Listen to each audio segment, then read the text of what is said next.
خەبات لە دژی هەژاری لەسەر بەستێنی ڕاپەڕینی شۆڕژگێڕانایی ژن ژیان ئازادی. ڕێژەی هەڵاوسان و بێکاری لە زومرەی ئەو پێوەرە ئابووریە گرنگانن کە کاریگەریان لەسەر ژیانی خەڵک هەیە.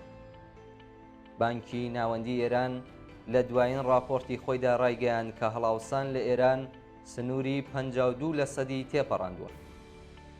راپۆرتێکی دیکە باس لەوە دەکات کە ئەم ئامارەی هەڵاوسان لە ماوەی 80 ساڵی ڕابردوودا بێوێنەیە و تەنیا لەگەڵ دەرەنجامەکانی شەڕی جیهانی دووەم و داگیرکردنی ئێران لەلایەن هاوپەیمانانەوە شیاوی بەراوردکردنە.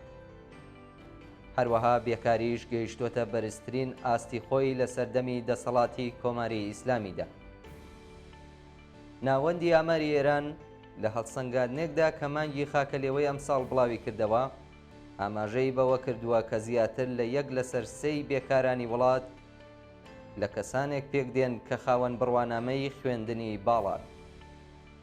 لەلایەکی دیکەوە بەپێی ئاماری ماڵپەڕی ئابووری ئێکۆ ئێران پێوەرەکانی خراپی بژێوی ژیان لە ئێران گەیشتوتە 64.2% لە راپۆرتێکدا کە لەلایەن ناوەندی ئامارەوە بڵاوکراوەتەوە.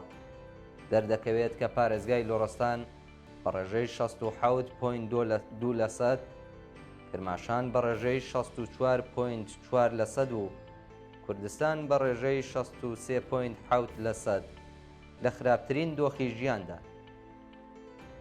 ئەم پێوەرە کە لە کۆی ڕێژەی بێکاری و هەڵاوسان لە وڵاتێکدا و لە قۆناغێکی دیاریکراودا بەدەستدێت باشترین پێوەرە بۆ نیشاندانی بارودۆخی ئابووری و بژێوی خەڵک. بە گوێرەی ئەم راپۆرتە ڕێژەی نەهامەتی لە پارێزگای کرماشان لە بەرزترین ئاستدایە و دوای ئەویش پارێزگای کوردستانە و پارێزگای لۆڕستانیش لە دوای پارێزگای یەزد لە پلەی چوارەمدایە.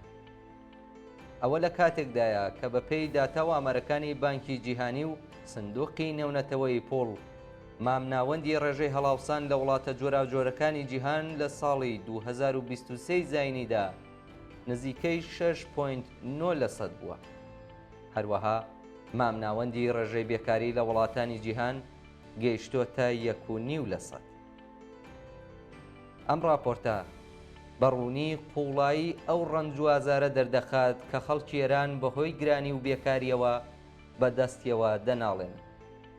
ئیفلاسی سیاسی ئەم ڕژیمە و شوێنیزمی دەسەڵاتدار لە ئێران هەر ئەوەندەی لێ چاوەڕوان دەکرێت. لە کاتێکدا هەر سێ پارێزگای کرماشان، کوردستان و لەڕستان خاوەنی سەرچاوەی دەوڵەمەندی ژێرزەوی، ئاوی پێویست و زەوی بە پیتی کشت و کاڵن. هێزی کاری چەند ملیۆن کەسیان هەیە و بە لە بەرچاوگرتنی ئەم فاکتەرانە زۆرترین پۆتانسیێلی گەشەکردن و پەرەسەندنی ئابووریان هەیە، بەڵام لە ڕووی ئابووریەوە بوونەتە پڕنەهامەترین ناوچەی ئێران. ئەو ئامارە و زانیاریانەی کە کۆماری ئیسلامی بڵاویان دەکاتەوە بە هیچ شێوەیەک ڕووی ڕاستەقینەی هەژاران لە ئێران نیشان نادەن. کۆماری ئیسلامی لە ماوەی 45 ساڵی ڕابردوودا ڕۆژ لە دوای ڕۆژ بارودۆخی ژیانی زۆربەی هەرە زۆری خەڵکی دژوار و تاقەت پڕوکێنتر کردووە.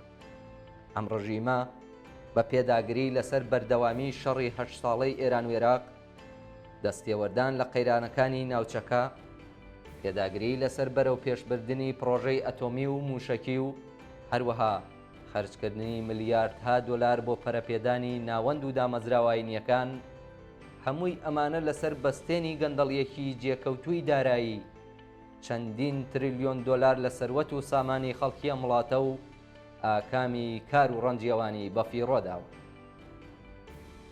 کاری گەیاندووەتە و ئاستەی کە ئەمڕۆ زیاتر لە 70% خەڵکی ئێران لە ژێر هێڵی هەژاریدا دەژین. ئاکامی ئەم دۆخە بووەتە هۆی سەرهەڵدانی گەلێک دیاردەی نائاسایی و زیانی کۆمەڵایەتی وەک لەشفرۆشی، ئالوودەبوون بە ماددە هۆشبەرەکان، گەڕان لە ناو زەبڵدان، خەوتنی منداڵانی کار لە ناو کارتۆن و خۆکشتن و هەتا دوایی. واقعیەت ئەوەیە کە کۆماری ئیسلامی لە گێژاوی قەیرانێکی ئابووری چارە هەڵنەگردا خەریکە نوقم دەبێ و هیچ ڕێگەیەکی دەربازبوونی نییە.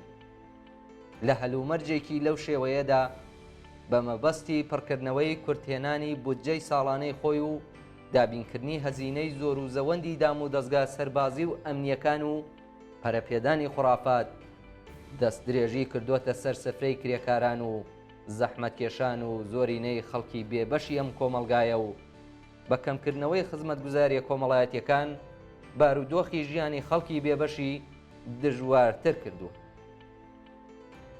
لە ئاوادۆخێکدا تەنیا بە وەڕێخستنی بزوتنەوەیەکی بەهێزی داواکاری تەوەر دەتواندرێت کۆتایی بەم نەهامەتیانە بهێنرێت.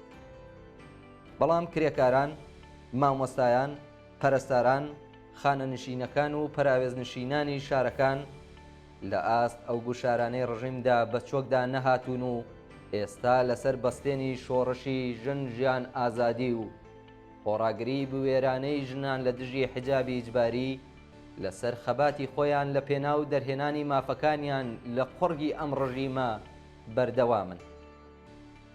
ئەو جەماوەرە ئازار چێشتووەی کە لە ژێر گوشارەکانی بژێوی ژیاندا کارد گەیشتۆتە سەر ئێسکیان هیچ ڕێگەیەکی چارەی تریان لە بەردەمدا نییە جگە لەوەی کە بۆ ڕزگار بوون لەو دۆزەخەی ڕژیمی سەرمایەداری ئیسلامی خوڵقاندوویەتی قۆڵی هیمەتی لێ هەڵبماڵن و لێبڕاوانەتر لە پێشوو نەبەردی چارە نووسازی خۆیان لە دژی سەبەبکاری ئەم هەژاری و نەهامەتی ئابووریە لە هەموو بوارەکاندا بەرەو پێش ببن.